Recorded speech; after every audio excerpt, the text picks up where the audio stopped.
የዲሞክራሲው ልብ ትርታ የጀርመን ጉብኝት ማስታወሻ።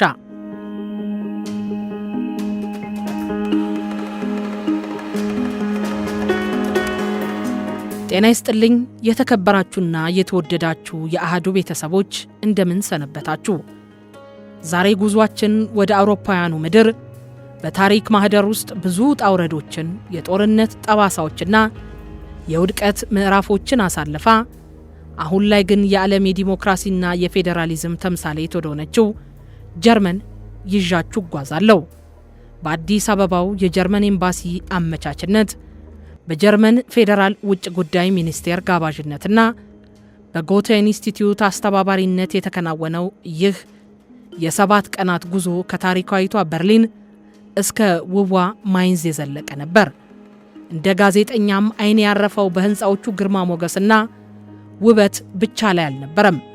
ይልቁንም ከድንጋዮቹ በስተጀርባ ባለው የፖለቲካ ፍልስፍና፣ በተቋማቱ ጥንካሬና ከውድቀት በአመድ ውስጥ እንደገና በቅሎ በጠነከረው የዲሞክራሲ እሴት ላይ እንጂ። በልዩ መሰናዷችን የምናስቀድመው የጀርመንን የፖለቲካ ውጣ ውረድ፣ ከመቃብር በላይ መነሳትና የህዝብን ድምፅ በጉልህ የሚያንጸባርቀውን የጀርመን የፌዴራል ምክር ቤት ወይም ቡንድስታግን ይሆናል።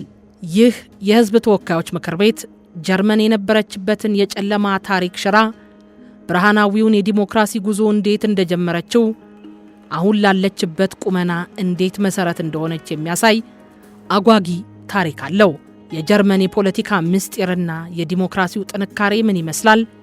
የታሪኩን ዋና ዋና ምዕራፎች አብረን እናገላብጣለን።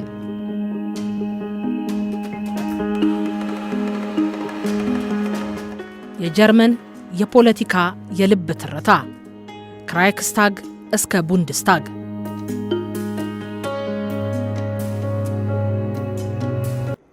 የጀርመን የፓርላማ ታሪክ በድንጋይና በብረት ላይ ብቻ የተቀረጸ አይደለም፣ በደምና በላብ በውድቀትና በስኬት የተጻፈ እንጂ። ጉዟችንን የምንጀምረው ከዛሬ 130 ዓመታት በፊት በ19ኛው ክፍለ ዘመን ነው። ጀርመን እንደ ሀገር አንድ በሆነች ማግስት በ1894 የራይክስታግ ህንፃ ተገንብቶ ሲጠናቀቅ በግንባሩ ላይ አንድ ትልቅ መፈክር ተቀረጸ፣ ለጀርመን ህዝብ የሚል።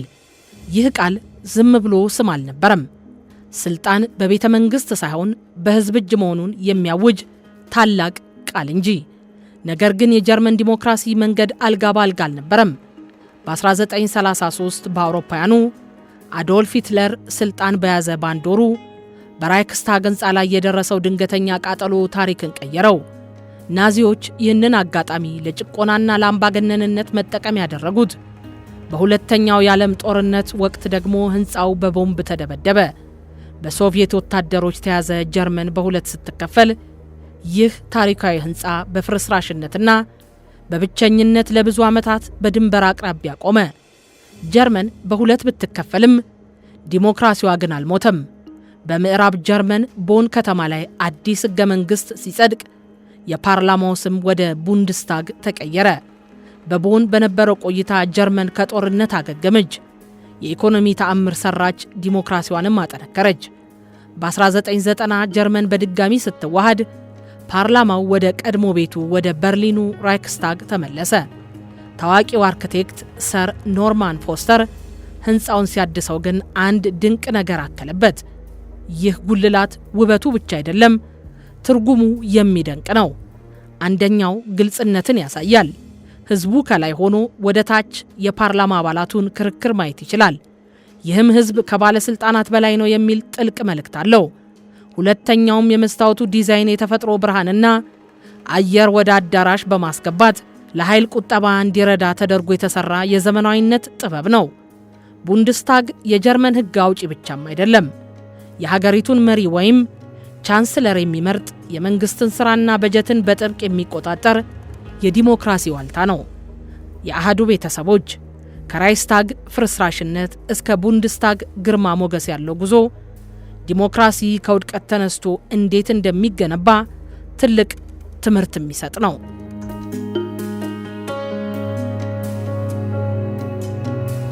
የጀርመን የፌዴራሊዝም ስርዓት የጀርባ አጥንት ቡንድስራት።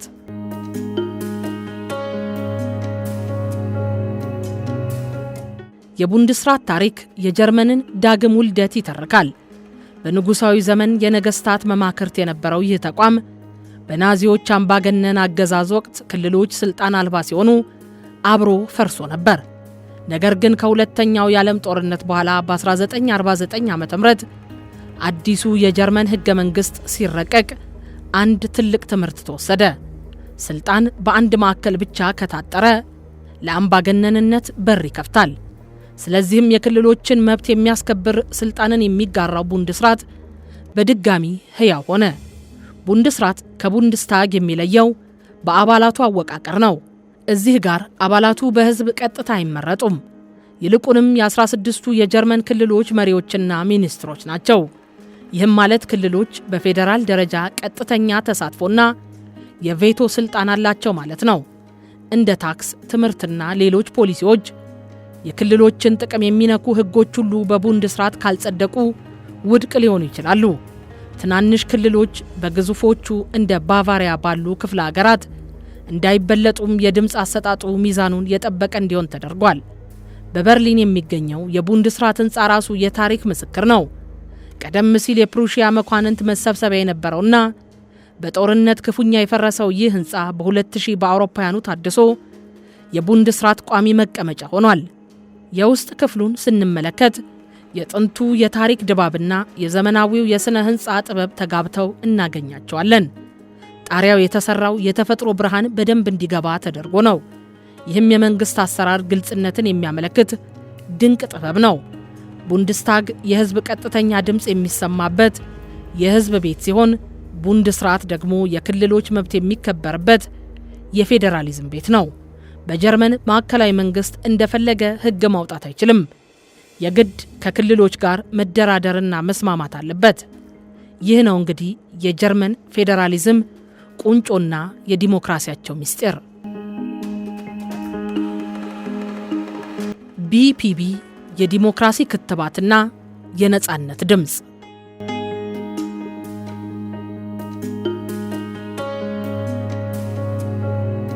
የጀርመን ጉዟችንን ስንቀጥል አንድ እጅግ የሚገርም ተቋም ጋር ደርሰናል። ናዚዎች ህዝቡን በፕሮፓጋንዳ መርዘው ወደ ጥፋትና ወደ ጦርነት እንደመሩት ታሪክ ምስክር ነው። ታዲያ አዲሲቷ ጀርመን ከዚህ ጥፋት ምን ተማረች? መልሱ አንድ ነው። ዲሞክራሲ ዝም ብሎ የሚመጣ ሳይሆን በየቀኑ የሚለማና የሚጠበቅ እሴት ነው የሚል ጽኑ እምነት። ለዚህም ሲባል በ1952 በአውሮፓውያኑ የጀርመን የሲቪክና የቮተርስ ኤዱኬሽን ማዕከል ወይም በጀርመንኛው ባጭሩ ቢፒቢ ተመሰረተ። ይህ ተቋም ዓላማው አንድ ነው። ዜጎች በዲሞክራሲ አስተሳሰብ እንዲበለጽጉና በፖለቲካዊ ፕሮፓጋንዳ እንዳይመረዙ የንቃተ ህሊና ክትባት መስጠት። ይህ ማዕከል የሚመራበት አንድ የማይታጠፍ ወርቃማ ህግ አለው። ይኸውም ማንም መምህር ወይም ባለስልጣን ዜጎች አንድን የፖለቲካ አመለካከት ብቻ እንዲቀበሉ ተጽዕኖ ማድረግ አይችሉም። አወዛጋቢ ጉዳዮች ሲነሱ የሁሉንም ወገን ሐሳብ እኩል ማቅረብ ግዴታ ነው። ዋናው ግቡም ዜጎች የራሳቸውን ውሳኔ በራሳቸው እንዲወስኑ ማብቃት ብቻ ነው። በጀርመን ቆይታዬ እጅጉን ካስገረሙኝ ነገሮች አንዱ ዋልኦማት የተሰኘው ዲጂታል መተግበሪያ ነው። ዜጎች ምርጫ ከመድረሱ በፊት ጥያቄዎችን ይመልሳሉ። መተግበሪያው ደግሞ ከነርሱ ሐሳብ ጋር የሚቀራረበውን ፓርቲ ይጠቁማቸዋል። ይህ ቴክኖሎጂ ዜጎች በስሜት ሳይሆን በእውቀት ላይ ተመስርተው እንዲመርጡ ትልቅ ድልድይ ሆኗል። ይህ ማዕከል ምንም እንኳ በመንግስት ስር ቢሆንም በውስጡ ግን የሁሉም ፖለቲካ ፓርቲዎች ተወካዮች ይገኙበታል። ይህም ተቋሙ የአንድ ወገን ልሳን እንዳይሆንና የገለልተኝነት አጥሩ እንዳይፈርስ ያደርገዋል። በናዚ ዘመን ህዝቡ በአንድ ድምፅ አቤት እንዲል በፕሮፓጋንዳ ይሰለጥን ነበር። ዛሬ ግን በዚህ ማዕከል አማካይነት ዜጎች ለምን ብለው እንዲጠይቁ፣ የተለያየ ሐሳብን እንዲያደምጡና በምክንያት ላይ ተመስርተው እንዲወስኑ ይደረጋል። አሁን ይህ ማዕከል ለጀርመን ዲሞክራሲ የጥበቃ ግንብ ነው። ጀርመን የገነባቸው ህንፃዎችን ብቻ አይደለም፣ ነፃነትንና ዲሞክራሲን የሚጠብቁ ንቁ ዜጎችንም ጭምር እንጂ።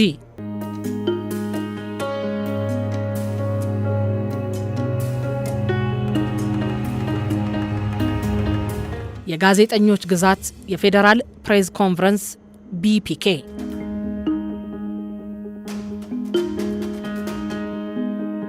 አሁን ደግሞ እንደ ጋዜጠኛ ትልቅ ትምህርት ወደ ወሰድኩበት የሙያችን ክብር ወደሚንጸባረቅበት ተቋም ወስዳቸዋለሁ።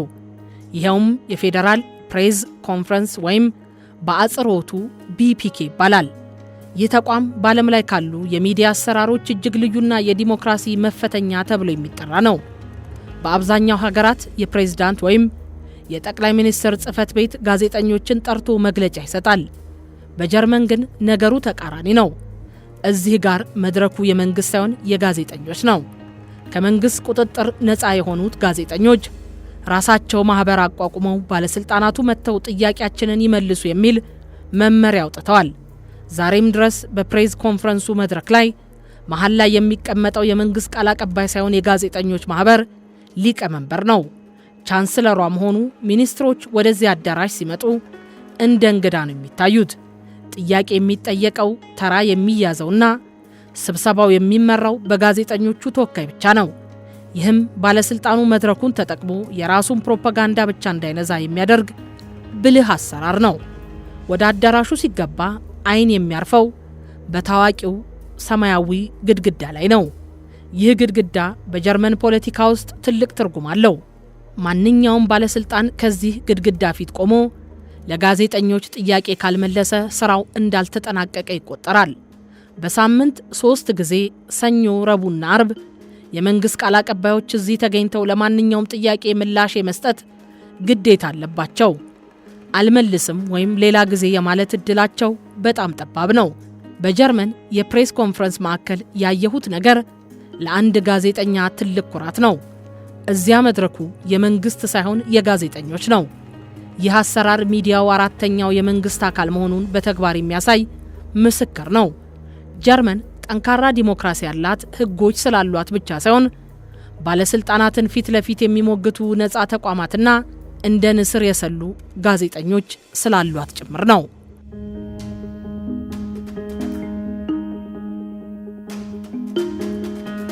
ከጉተንበርግ መንደር እስከ ዲሞክራሲው አደባባይ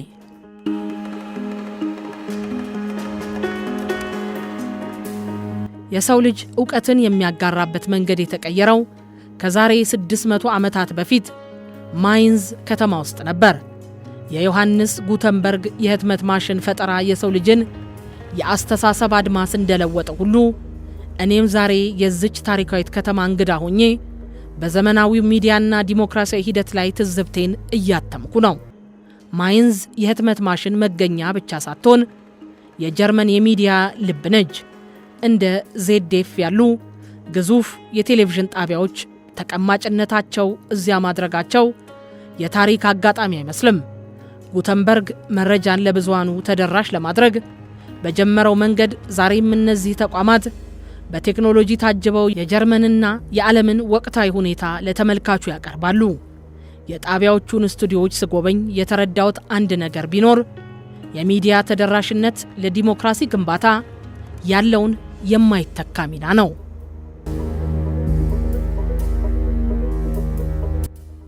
የራይንላንድ ፓላቲኔት ምክር ቤት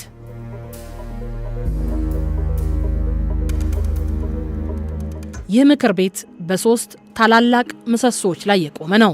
ሕግ ማውጣት፣ የበጀት ቁጥጥር፣ የአስፈጻሚውን አካል መከታተል ሲሆን ግዛቱ በፌዴራል ደረጃ ካሉት ስልጣኖች ውጭ ባሉ ጉዳዮች ለምሳሌ የትምህርት፣ የባህልና የአካባቢ አስተዳደር ላይ የራሱን ሕግ ያወጣል። የአባላቱ ትልቁ ስራም የህዝብ ግብር በስራ ላይ መዋሉን ማረጋገጥ ነው። በጀቱ ለትምህርት ቤቶች፣ ለጤናና ለከተማ ልማት በትክክል መመደቡን ይቆጣጠራሉ። የምክር ቤት አባላቱ የክልሉን መንግስት በቅርብ ይከታተላሉ። ሚኒስትሮች ለሚሰሩት ስህተት ምክር ቤት ፊት ቀርበው ማብራሪያ እንዲሰጡ የማድረግ ስልጣንም አላቸው። የአባላቱ የሥራ ዘይቤ ስክነትና የህዝብ ጥያቄን ከመስማት ጋር በቀጥታ ይያያዛል። አብዛኛውን ጊዜያቸውን የሚያሳልፉት በካሜራ ፊት ሳይሆንም በዝግ ኮሚቴዎች ውስጥ ነው። እዚያም በተለያዩ ጉዳዮች ለምሳሌ በግብርና፣ በትራንስፖርት፣ በዲጂታላይዜሽን ላይ ከባለሙያዎች ጋር በመመካከር በዝርዝር ይከራከራሉ። ይህ የሙያዊነት መገለጫ ነው። አባላቱ በዋና ከተማዋ ማይንዝ ብቻ አይቀመጡም። ሳምንቱን ለሁለት ከፍለው ግማሹን በምክር ቤት ክርክር፣ ግማሹን ደግሞ በመረጣቸው ሕዝብ መካከል ያሳልፋሉ። የዜጎችን ቅሬታ ሰምተው በቀጥታ ወደ ምክር ቤት ያመጣሉ። ለፓርቲያቸው ታማኝ ቢሆኑም ለግዛቲቱ ጥቅም ሲባል ከተቃዋሚ ፓርቲዎች ጋር በመቻቻል የመስራት ባህላቸው እጅግ የዳበረ ነው። የራይላንድ ፓላቲኔት ምክር ቤትን ስጎበኝ የታዘብኩት ሌላው ቁም ነገር የሕዝብ ተወካዮች ያላቸውን የሥራ ቁርጠኝነት ነው። አባላቱ በምክር ቤት ስብሰባ ላይ ብቻ የሚታዩ የክብር እንግዶች አይደሉም። ይልቁንም በየኮሚቴ ውስጥ ገብተው የመንግስትን አሰራርና በጀት የሚመትሩ፣ ከሕዝብ የደረሳቸውን ቅሬታ ይዘው የሚከራከሩ የሕዝብ ወኪሎች ናቸው። እያንዳንዱ የሕግ ረቂቅ በስሜት ሳይሆን በመረጃና በጥናት ተመዝኖ ሲጸድቅ ማየት ለፖለቲካዊ ብስለት ትልቅ ተሞክሮ ነው። በራይላንድ ፓላቲኔት ግዛት ያደረግኩት ቆይታ በሥራ ብቻ የተሞላ አልነበረም። የግዛቱ አረንጓዴ ተፈጥሮ፣ ጥንታዊ ሕንፃዎችና የራይን ወንዝ ግርማ ሞገስ ለጉዞዬ ልዩ ትርጉም ሰጥተውታል። ከኢትዮጵያ ሄዶ እንደዚህ ያለውን ዓለም አቀፍ ተሞክሮ መቅሰም ለሙያዊ እድገቴም ሆነ ለሀገሬ የሚዲያ ዘርፍ አዲስ እይታን የሚጨምር ነው። ማይንዝ የመረጃ ነጻነት የተወለደባት ከተማ ነች። ከጉተንበርግ የብረት ፊደላት እስከ ዛሬው የዲጂታል ስርጭት የሰው ልጅ የመናገርና የመስማት ጉዞ በዚህች ከተማ ውስጥ ጉልህ ሆኖ ይታያል።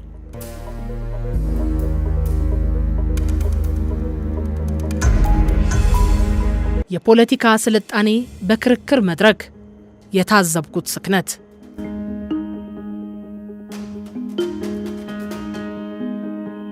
በጉብኝቴ ወቅት እጅግ ካስደመሙኝ ጉዳዮች አንዱ ለምክር ቤት ምርጫ የሚደረጉ የፓርቲዎች ክርክር ነው።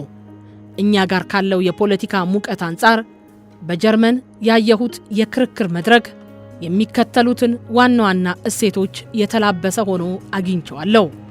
አንደኛ፣ ፖለቲከኞች በሐሳብ ሲፋለሙ እንጂ ግለሰብ ላይ ሲዘምቱ አይታይም። ድምፅን ከፍ በማድረግ ሳይሆን በነጥብና በመረጃ መርታትን ቅድሚያ ይሰጣሉ። ይህ ስክነት ለተመልካቹ ሕዝብ የምርጫ ውሳኔ እንዲሰጥ እንጂ በስሜት እንዲነዳ እድል አይሰጥም። ሁለተኛ፣ ክርክሮቹ በፖለቲከኞች ፍላጎት ላይ ብቻ የተመሰረቱ ሳይሆኑ የዜጎችን የዕለት ተዕለት ችግርና ጥያቄ ማዕከል ያደረጉ ናቸው። የሕዝብ ድምፅ በመድረኩ ላይ በሚገባ ሲስተጋባ ተመልክቻለሁ። ሶስተኛ፣ የሚዲያ ተቋማቱ መድረኩን የሚያመቻቹት ለማንም ወገን ሳያደሉ ነው። ጋዜጠኞቹ የሚያቀርቧቸው ጥያቄዎች ሁሉንም እኩል የሚፈትኑና ለሕዝብ ጥቅም የቆሙ ናቸው። ሚዲያው የፖለቲካ ፓርቲዎች መጠቀሚያ ሳይሆን የዲሞክራሲ ዳኛ ሆኖ ሲያገለግል ማየት ለኔ ትልቅ ትምህርት ነበር።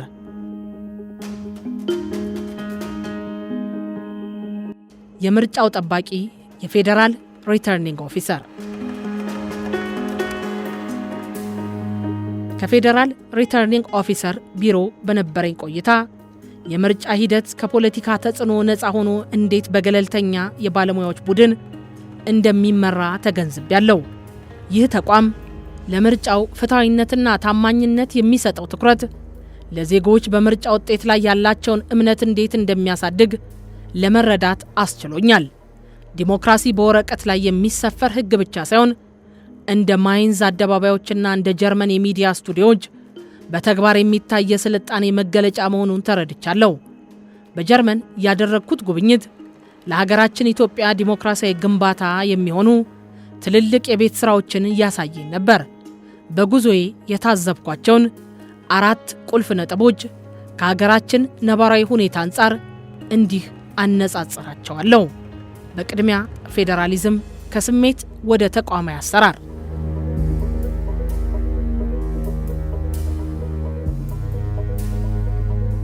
ኢትዮጵያና ጀርመን ሁለቱም የፌዴራል ስርዓት ተከታይ ናቸው። ሆኖም በጀርመን ያየሁት ፌዴራሊዝም በብሔር ማንነት ላይ ሳይሆን በስልጣን ክፍፍልና በአገልግሎት አሰጣጥ ላይ የተመሰረተ ነው። የራይላንድ ፓላቲኔት ግዛት ምክር ቤት የራሱን የትምህርትና ሌሎች ፖሊሲ አውጥቶ ሲተገብር፣ ማዕከላዊ መንግስት ደግሞ የጋራ ሀገራዊ ጉዳዮች ላይ ያተኩራል። ይህ ተሞክሮ እኛ ጋር ያለውን የፌዴራሊዝም ሙቀት ወደ ተቋማዊና ሕጋዊ አሰራር ለመቀየር ትልቅ ትምህርት ይሰጠናል። ሁለተኛ፣ የፖለቲካ ስክነትና የክርክር ባህል።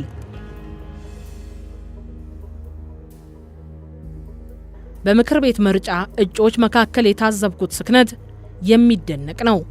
ፖለቲከኞች በሐሳብ ይፋለማሉ እንጂ በግል ሕይወትና በስድብ አይጠቃቁም።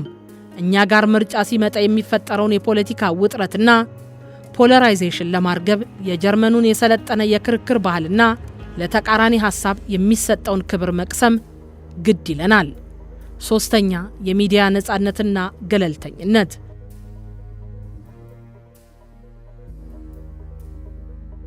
የሚዲያ ተቋማት ለምርጫ ክርክሮች የሚሰጡት ገለልተኛ መድረክ ለኔ ትልቅ ትምህርት ነበር። ሚዲያው የመንግስትም ሆነ የፓርቲዎች ልሳን ሳይሆን የህዝብ ጥያቄ ማስተጋቢያ ሆኖ ሲያገለግል አይቻለው።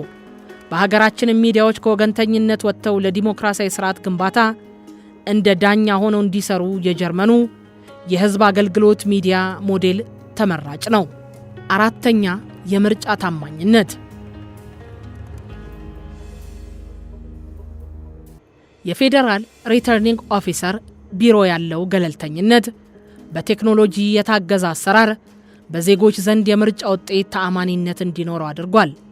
እኛም በምርጫ ቦርድና በሂደቶች ላይ ያለንን የህዝብ እምነት ለማሳደግ መሰል ነፃና ገለልተኛ የሆኑ ተቋማዊ አሰራሮችን ማጠናከር ይኖርብናል። ዲሞክራሲ በምርጫ ቀን ወረቀት መጣል ብቻ ሳይሆን እንደ ጀርመን ጠንካራ ተቋማትና የሰለጠነ የፖለቲካ ባህል መገንባት ነው። ከጀርመን በርሊን እስከ ጉተንበርጓ ማይንዝ ከተማ በተዘረጋው የ7 ቀናት ጉዞዬ ህልቆ መሳፍርት ተሞክሮችን አግኝቻለሁ። ነገር ግን ያደረብኝ ቁጭት እኛም እንደ ሀገር የመረጃ ነጻነትና የፖለቲካ ስክነትን ካከበርን የተሻለች ኢትዮጵያን መገንባት እንደምንችል ነው።